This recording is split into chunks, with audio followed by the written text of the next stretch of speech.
Well, you're right, Jenna. It did fire me up because it got me thinking. And obviously, he should be furious. They spent a first-round pick on a player they hope will play 0 snaps for the next 2 years minimum. Ben Roethlisberger was upset when his team spent a third-round pick. And Ben Roethlisberger's got a more tattered injury history than Aaron Rodgers does and has never been as good. But it's not just about right now, about how Rodgers should feel about what they did right now. Got me thinking, and the more I think about it, Rodgers should be mad about everything involving being drafted by the Green Bay Packers and how the next 15 years have transpired. I think you can make a compelling case that knowing what we know now, Aaron quite literally went to the worst franchise he could have gone to if he wanted to maximize championships. He went to the only place where he would have to sit for the first 3 years of his career, which he did. He went to the only team in the league that for the better part of the first 15 years of his career simply did not participate in free agency. Just was their organizational philosophy not to do it. He has not had a top 10 defense in the last decade. He's only had 2 top 10 defenses in his entire career. For comparison's sake, Tom Brady has had a top 10 scoring defense in 16 of his 19 years. He went to, now we know, a team that simply won't draft skill position guys in the first round. In the last 15 years, the only other team to not draft a wide receiver, running back, or tight end in the first round is the woebegone New York Jets. So I just wonder, where could Rodgers have gone where he would have had the deck stacked against him more? Like, and by the way, their playoff losses, they have lost playoff games where the defense allowed 51, 37, 45, 44, and twice they've lost playoff games in overtime where he never got to touch the ball. So Aaron Rodgers, that much talent, Wildes, I would set the minimum Super Bowl appearances that he would have with any franchise at 1.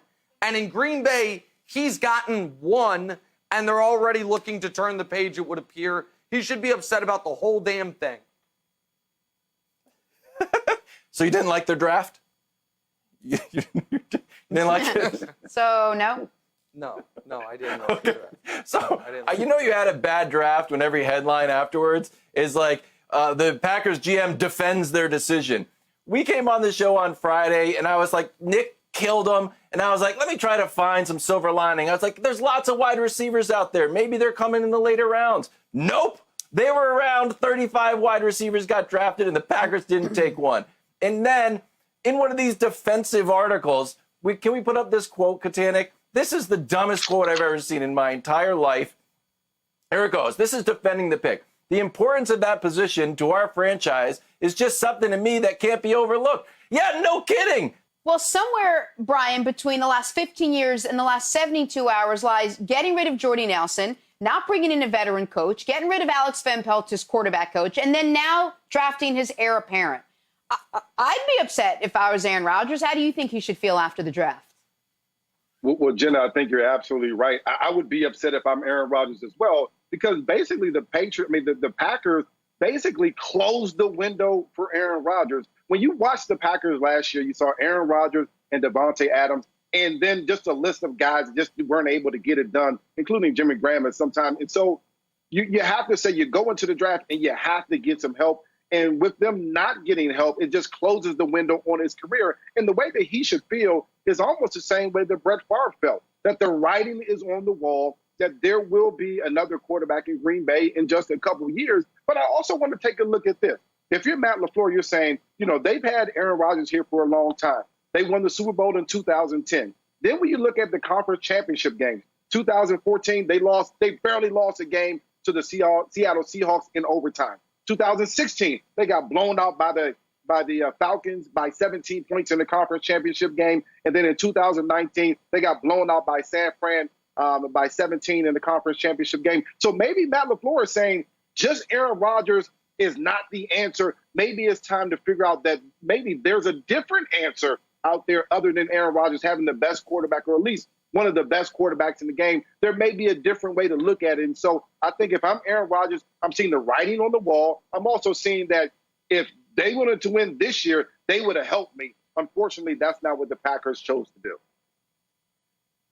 Yeah, and here's the reason, though, Wildes, why I am looking at the last 15 years.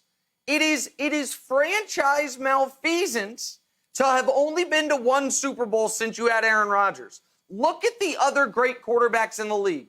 Russell Wilson's been to 2. Ben Roethlisberger's been to 3. Brady went to 9. Peyton Manning in Indy went to 2. 1-1 went to 2. And people will say, well, there's another example. Why didn't you win more with Peyton? Well, a lot of that was because Peyton's performance dropped off markedly in the playoffs. His quarterback rating in the postseason is an 87. Rodgers is 100. Like, there hasn't been a single year where you look at it and you're like, wow, Rodgers' defense really bailed him out. Rodgers' supporting cast really bailed him out. It's never been that. So what should Rodgers want? To have been taken by a team that wouldn't make him waste the first 3 years of his career. In Russell Wilson's first 3 years, he won a Super Bowl and went to another one. Patrick Mahomes won a Super Bowl in his first 3 years. Carson Wentz was in position to win a Super Bowl in his first 3 years. He should want to go to a team that occasionally would participate in free agency at all during the prime of his career. It's crazy. The Packers, they got Reggie White, won a Super Bowl. They got Charles Woodson, won a Super Bowl. And then they said, we'll take a decade off from free agency. And you don't ever want to be on a list, Wildes, with the Jets. And they're on a list with the Jets of just saying, running backs, wide receivers, and tight ends. Who needs those when you have Rodgers? If he was taken by any other team, would he have had less success? My argument, Kevin, would be no. So I'm going to throw it back to you. What do you think happens now, Nick? Do you think this is just he plays it out and is just kind of miserable? Or do you think we're ending, or this is the first time you can see like a Tom Brady Patriots ending coming with Jordan Love playing the role of like Jimmy G, that this is the fracture that breaks the whole relationship? Yeah, but the problem is this, Brian. He's totally tied to them for the next 2 years minimum. The dead money makes it impossible for them to move on for 2020 or 2021. And in 2022, it would be tough. So if they do move on, you still have $20 million cap hit, so you don't even get the benefit of the young quarterback on a rookie deal. So to me, Brian, this is a couple who has announced they're getting divorced, but they've got to live together for the next 2 years while it works out in probate court or whatever the hell. Like, I don't see how this goes well, Brian. Yeah, I think, and we've seen kind of how Aaron Rodgers can be salty. We saw how it ended with Mike McCarthy. I think at the beginning with Matt LaFleur was a little salty between those two as well. And I think it kind of worked out last year. But when you go into the later years of your career, the later stages of your careers, you have to put weapons around that quarterback. We saw what happened with Tom Brady in New England. They wanted to put more people around him. When they didn't, he wasn't able to win. The same thing kind of has happened to Aaron Rodgers in Green Bay. They decided not to put weapons around him and say he has to win it all by himself. He hasn't been able to do it. Now they make this move to draft Jordan Love in the first round. I can't see how Aaron Rodgers is happy at all. Thanks for watching. Subscribe here to get the latest from the show. Also, be sure to check out more of the best clips from First Things First, or go watch a few segments from our other shows on FS1.